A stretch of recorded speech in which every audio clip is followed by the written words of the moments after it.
गणपति गजानन पहली तोला बनाए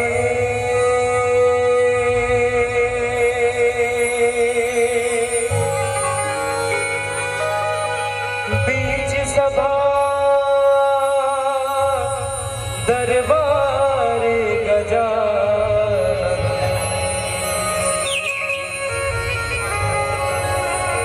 रघु कृपा बनाए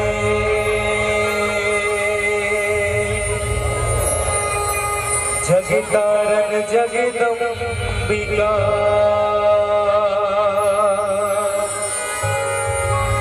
मोह पर हो सहाय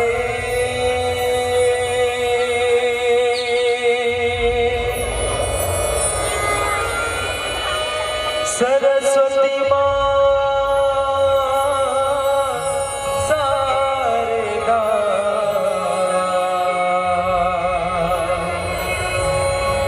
कंठ में रहू समाए कंठ में रहू समाए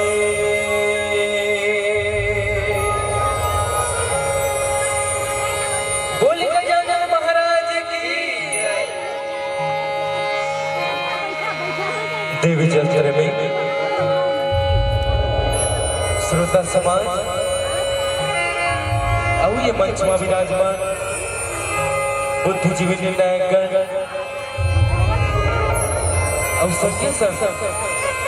ये देवी जस के अवजा करताला ये हमारे नव जागृति जस परिवार ग्राम देवसरा मोहनी पाठ जिला बालोद के डरहले सादर प्रणाम है जय जोहार है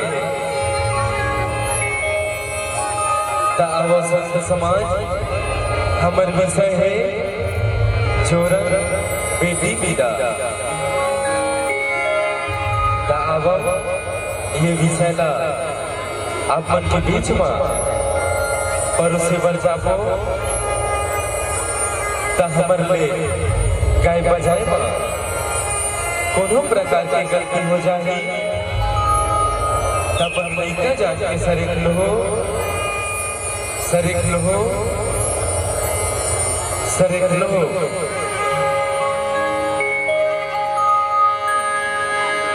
प्रेम से बोलो पर्वत याद आई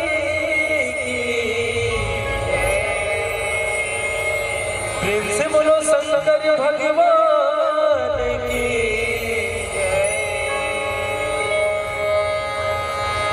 पतिव्रता के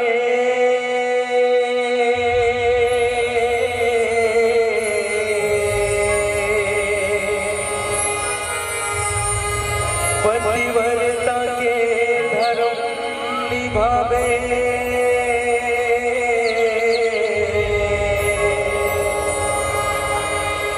जिंदगी के सुख पावे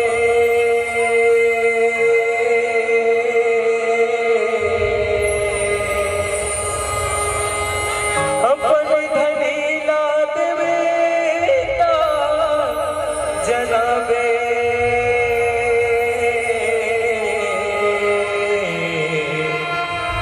जगते ये ना भुलावे पहली खावे तब तय खावे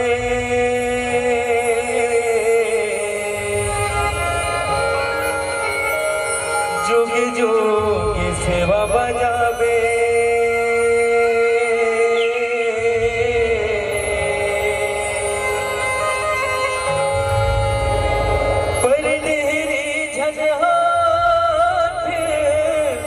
लमावे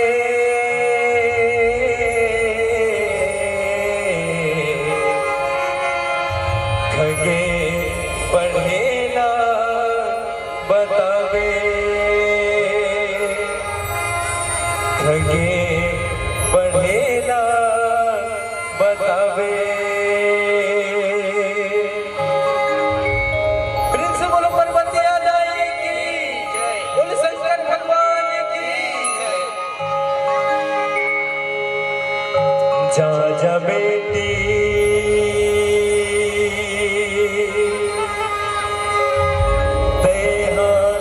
ससुरा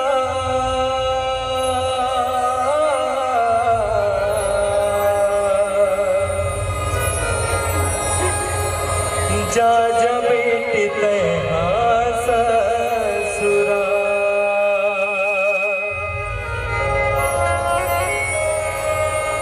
जा जा बेटी तेहा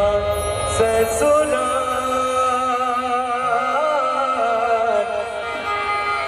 जा जा बेटी तेहा ससुरा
बोले पर्वतिया दाई की, बोले शंकर भगवान की जय हो। तुम्हारे तो मन पर गा है तब चुपचाप तो मैं कहूँगा, अरे वह डाल डाल नहीं होता जिसमें डाली ना हो, और वह काजल काजल नहीं होता जिसमें काली ना हो, और वह मेहंदी मेहंदी नहीं होती जिसमें लाली ना हो, और वह दर्शक दर्शक नहीं होता जिसमें ताली ना हो। जोरदार ताली बजाएं। और निश्चय ही बेटी, आप सभी बेटी हैं, जितने जनसंख्या है बेटी जन नजर आ रहे हैं। एक बार अगर तीजा ना जाए तो साल भर तीजा बाद गोठिया थे अपन सहेली मन जेन माँ बाप ला नान चुक में छोड़ के आ है, ओकर प्यार बेटी मन में बहुत ज्यादा रहता है। माँ बाप कैसे भी, माँ बाप अगर खास भी दी वहाँ तो बेटी ला पता चल जाते कि मोर बाप तकलीफ में है।